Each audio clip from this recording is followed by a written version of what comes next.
జీవకర్మ విపాకం. దేవతలు, మానవులు, రాక్షసులు, గంధర్వులు, కిన్నెరులు, మానవులు వీరు మాత్రమే కర్మజనకులు, కర్మఫల భోక్తలు.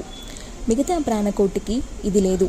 అయితే విశిష్ట జీవులు కొందరు విభిన్న జీవరాశులలో అనగా పశుపక్షాది జాతులలో గర్భవాసన జన్మించి కర్మఫలాలను అనుభవిస్తూ ఉంటారు. ఫలానుభవం ద్వారానే కర్మలు అంతరిస్తాయి. మరొక మార్గం లేదు కనుక పూర్వార్జిత శుభాశుభ కర్మలను అనుభవిస్తూ విభిన్న లోకాలలో విభిన్న రూపాలలో పరిభ్రమించడమే జీవుడు చేసే పని. శుభకర్మలు చేసిన వారు స్వర్గాది లోకాలలోనూ, అశుభ కర్మలు చేసిన వారు నరకాది లోకాలలోనూ పరిభ్రమిస్తారు. ద్వివిధమైన భక్తి ఒక్కటే కర్మ నిర్మూలకం. దుష్కర్మనాచరణం వల్ల రోగిష్ఠులవుతారు, సత్కర్మనాచరణం వల్ల ఆరోగ్యవంతులవుతారు. దీర్ఘాయుష్కుడు, అల్పాయుష్కుడు, సుఖి, దుఃఖి, అంగవిహీనుడు ఇత్యాదులందరూ సదసత్కర్మ ఫలస్వరూపాలే. ఉత్కృష్టమైన కర్మలు చేస్తే ఉత్కృష్టమైన సిద్ధులు కలుగుతాయి. సాధ్వి, సామాన్య సూత్రంగా ఈ మాటలు చెప్పాను. అత్యంత గోప్యమైన శృతి, స్మృతి, పురాణ రహస్యం చెబుతున్నాను, శ్రద్ధగా చెవిపెట్టు. భారతదేశంలో ఏ రూపంలోనైనా జన్మ పొందడమే దుర్లభం. అందున మానవ జన్మ మరీ దుర్లభం. మానవులలోకెల్లా బ్రాహ్మణుడు ఉత్తముడు. అతడు బ్రహ్మనిష్ఠుడైతే బ్రాహ్మణోత్తముడు మరీ గరిష్ఠుడు. నిష్కాముడు, సకాముడు అని బ్రాహ్మణుడు 2 విధాలు. సకాముడి కన్నా నిష్కాముడు గొప్పవాడు. ఇతడు ముక్తుడు, అతడు భక్తుడు. సకాముడు కర్మభోగి, నిష్కాముడు నిరుపద్రవుడు. ఈ నిష్కాముడు తనువు చాలించాక పునరాగమనరహితమైన నిరామమును అయిన స్థానాన్ని పొందుతాడు. గోలోకంలో గోపరూపధారి అయి ద్విభుజ శ్రీకృష్ణ పరమాత్మను సేవించుకుంటూ ఉంటాడు.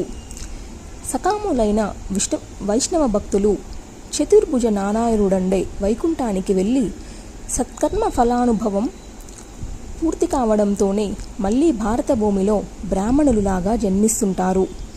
కాలక్రమంలో వీరు నిష్కామ భక్తులవుతారు. నిర్మలము, నిశ్చలము అయిన భక్తి కుదురుకోకపోతే ఎన్ని జన్మలకైనా వీరు సకామ వైష్ణవులుగానే ఉండిపోతారు. తీర్థక్షేత్రాలలో తపోనిరుతులైన ద్విజులు జన్మాంతంలో బ్రహ్మలోకానికి వెళతారు. ఇతర ప్రదేశాలలో నివసిస్తూ స్వధర్మ నిరుతులైన జీవనం సాగించే భక్తులు సత్యలోకానికి వెళ్తారు. సూర్యభక్తులు సూర్యలోకానికి వెళతారు. వీరంతా భోగానుభవం ముగియగానే భారత భూమిలో విప్రులుగా పునర్జన్మ ఎత్తుతారు. నిష్కాములై ధర్మచారులై మూల ప్రకృతిని ఉపాసించే భక్తులు పునరావృతి రహితమైన మణిద్వీపం చేరుకుంటారు. శైవ, శాక్త, గానుపులు శివలోకం చేరుకొని మళ్ళీ భారత భూమిలో బ్రాహ్మణులై జన్మిస్తుంటారు. స్వధర్మ నిరుతులై ఏదో ఒక దేవతను ఆరాధించే విప్రులు స్వర్గలోకానికి వెళ్ళి పుణ్యఫలానుభవం పూర్తి కాగానే భారత భూమిలో విప్రులే జన్మిస్తారు. ఇలాగే హరిభక్తులు తమ భక్తి బలంతో హరిలోకం చేరుకుంటారు. ఏ భక్తి లేక ఏ ధర్మము లేక భ్రష్టాచారులు, కాముకులు అయిన విప్రులు నరకానికి పోతారు. ఏ వర్ణంలో పుట్టినా స్వధర్మ నిరుతుడు భక్తుడు అయితే చాలు. శుభకర్మ ఫలభోగాలను ఆయా లోకాలలో అనుభవిస్తాడు. కేవల కర్మఫలు భోగాలు భారతదేశంలో జన్మించరు. స్వధర్మనిరుతుడైన విప్రునికి కన్యాదానం చేస్తే చంద్రలోకం చేరుకుంటాడు. 14 ఇంద్రులు గడిచేదాకా అక్కడ ఉంటాడు. సాలంకృత కన్యాదానం చేస్తే ఫలితం ద్విగుణంగా ఉంటుంది. సకాములే చంద్రలోకానికి వెళ్ళేది, నిష్కాములు వెళ్ళరు. వారు ఫలసాంగత వర్జితులై విష్ణులోకానికే వెళతారు. పాలు, పెరుగు, వెన్న, వెండి, బంగారము, నెయ్యి, వస్త్రం, పండు, నీరు వీటిని విప్రులకు దానం చేసిన వారు చంద్రలోకం చేరుకుంటారు. మన్వంతర కాలం అక్కడ నివసిస్తారు. సద్బ్రాహ్మణుడికి గోవులు గాని, రాగి పాత్రలను గాని, బంగారు ఆభరణాలను గాని దానం చేసిన వారు సూర్యలోకం చేరుకొని 5 సంవత్సరాలు పుణ్యఫలాలు అనుభవిస్తారు. భూలోకంలో బతికున్నంతకాలం 100 ఏళ్ళు ఆరోగ్యవంతులై సుఖిస్తారు. భూమిని గాని, ధనం గాని దానం చేస్తే వైకుంఠంలో శాశ్వతంగా శ్వేతదీప నివాసం లభిస్తుంది. భూలోకంలో దీర్ఘాయుష్షు, భోగభాగ్యాలు లభిస్తాయి. ఏ దేవతకైనా గృహం దానం చేస్తే అతడు ఆ దేవలోకంలో రేణువుకి 1 సంవత్సరంగా నివసిస్తాడు. సౌధం కట్టించి ఇస్తే ఫలం 4 రెట్లు, దేశం దానం చేస్తే ఫలం 10 రెట్లు అధికంగా లభిస్తుంది. ఆ ఇచ్చినది ప్రకృష్టమైతే అంతకు 2 పుణ్యఫలం దక్కుతుంది.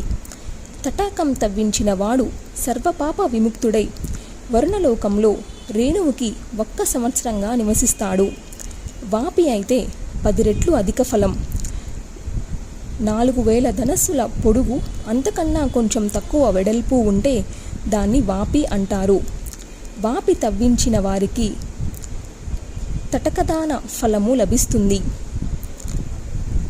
పాత్రుడికి కన్యాదానం చేస్తే దశవాపి సమానంగా పుణ్యం దక్కుతుంది. అదే సాలంకృతంగా అయితే రెట్టింపు ఫలం. వాపి తటాకాలను తవ్విస్తే ఏ ఫలము పూడుకుపోయినా వాటిని ఉద్ధరించినా అదే ఫలం. రావి చెట్టును నాటి ప్రతిష్ఠ చేస్తే 5 వర్షాలు తపోలోక నివాసం కలుగుతుంది. నానావిధ ప్రాణకోటికి జీవనాధారంగా పుష్పోద్యానవనం ఏర్పరిస్తే అతడు ధ్రువలోకంలో 5 సంవత్సరాలు నివసిస్తాడు. విష్ణుమూర్తికి విమానం దానం చేస్తే విష్ణులోక నివాసం మన్వంతరాల తరబడి దక్కుతుంది.